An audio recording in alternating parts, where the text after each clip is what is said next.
Hi friends, আজ চলে এসেছি আপনাদের জন্য নতুন একটা ভিডিও নিয়ে। তো বন্ধুরা, আজ আমি দেখাবো সম্পূর্ণ জৈবভাবে বাড়িতে কোনো পয়সা খরচ না করে কিভাবে আপনারা কীটনাশক বানাবেন। বন্ধুরা, সম্পূর্ণ ভিডিওটা দেখতে থাকুন, কোনো স্কিপ করবেন না। শুরু থেকে শেষ পর্যন্ত আপনারা অনেক কিছুই দেখতে পারবেন ভিডিওতে। আজকে যারা আমার ভিডিওতে নতুন হয়ে আছেন তো প্লিজ বন্ধুরা সাবস্ক্রাইব করবেন আর পাশে থাকা বেল আইকন প্রেস করে দেবেন বন্ধুরা। আর কমেন্ট লাইক করে অবশ্যই জানাবেন আপনাদের ভিডিওটা কেমন লাগছে। আপনাদের একটা লাইক কমেন্ট আমার ভিডিও করার মোটিভেশনটাকে আরও বাড়িয়ে দেয়। তো চলুন আজকের ভিডিও শুরু করি। বন্ধুরা, আমরা যেই সুন্দর সুন্দর গাছ দেখি বা সুন্দর সুন্দর ফুল, এটা এমনি হবে না, আমাদের একটু পরিশ্রম করতে হবে আর সেটাকে আরও সুন্দর করতে। আমরা যারা গাছ করি নিশ্চয়ই গাছকে অনেক ভালোবাসি, অবশ্যই আমরা চাইবো আমাদের গাছ সুন্দরভাবে সেজে উঠুক। তো কীটনাশকটা একটা পার্ট, কীটনাশক না প্রয়োগ করলে আমাদের গাছে পোকামাকড় আর রোগের আক্রমণ হবে। তো চলুন বন্ধুরা, কি কি উপকরণ লাগছে দেখে নিই। প্রথমে আমি হাফেরও কম একটা পেঁয়াজ নিয়েছি। পেঁয়াজ আমাদের এই জন্যে নেওয়া, এটা বেশ একটা ঘ্রাণ শক্তি বাড়ায়, যেটার ফলে পোকামাকড় দূরে পালিয়ে যাবে। রসুনও নিয়েছি, রসুনেরও আয়ুর্বেদিক অনেক গুণাগুণ আছে, যেটা আমাদের কীটনাশকটাকে অনেকটাই স্ট্রং করবে।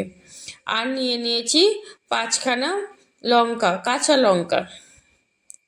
এর সাথে নিয়ে নিচ্ছি বন্ধুরা 1 মুঠো এটা হচ্ছে নিম পাতা, ভীষণ তিতো। তো নিম পাতাটা আমার বাড়িতে আছে গাছ, তো আপনারা না থাকলে একটু কালেক্ট করে নেবেন। এরপরে আপনারা এটাকে খুব সুন্দরভাবে ছাঁকনি দিয়ে ছেঁকে নেবেন।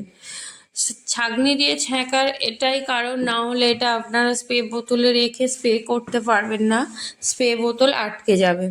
তো খুব সুন্দরভাবে ছাঁকনি দিয়ে ছেঁকে নেবেন।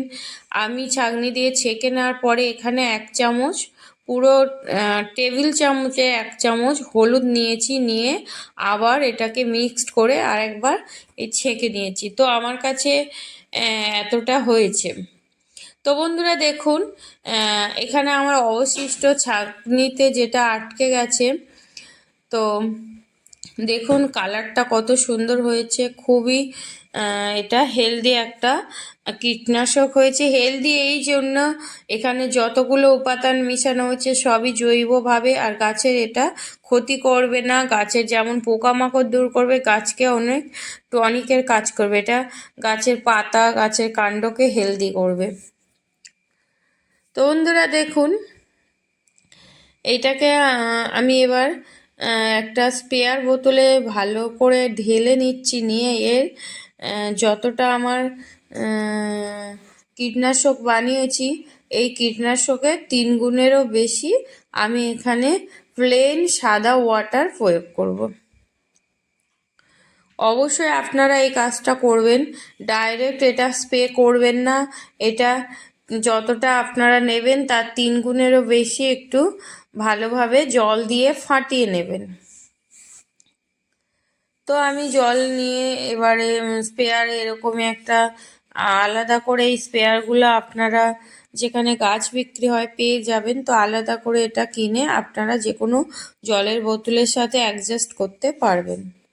তো এরপরে যত রকম গাছ আছে, আপনারা ফুল গাছ, ফল গাছ, সমস্ত গাছে খুব ভালোভাবে স্প্রে করবেন।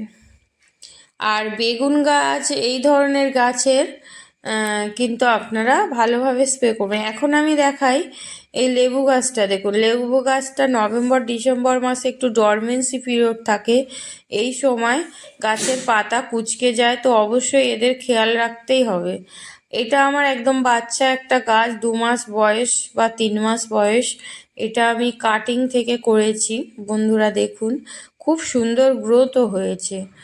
আর একদম প্লেন, একটু সামান্য গোবর আর মাটিতে মিশিয়ে এই কাটিংটা আমি লাগিয়েছিলাম পাশের বাড়ি থেকে ডালটা নিয়ে। তো খুব সুন্দরভাবে হয়েছে।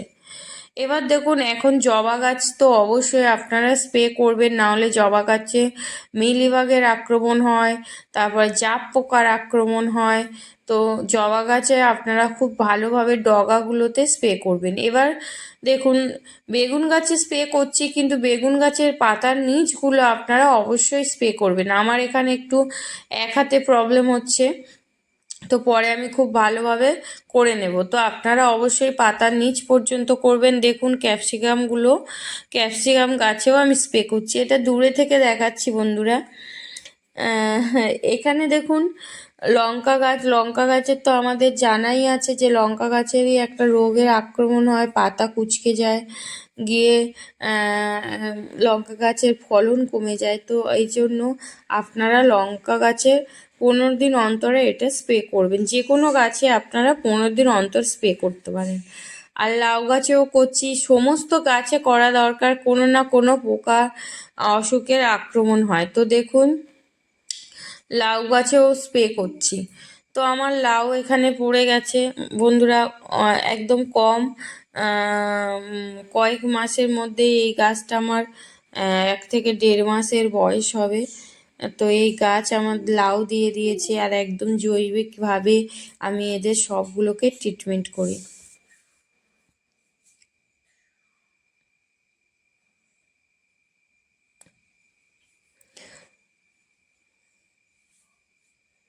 তো বন্ধুরা, এবার আমি আপনাদের দেখাই যে এটা আর একটা প্রয়োগ। এটা আপনারা যে গাছের গোড়ায় বেশ পিঁপড়ের আক্রমণ হয়, সেই গাছের গোড়ায় আপনারা এটা প্রয়োগ করুন।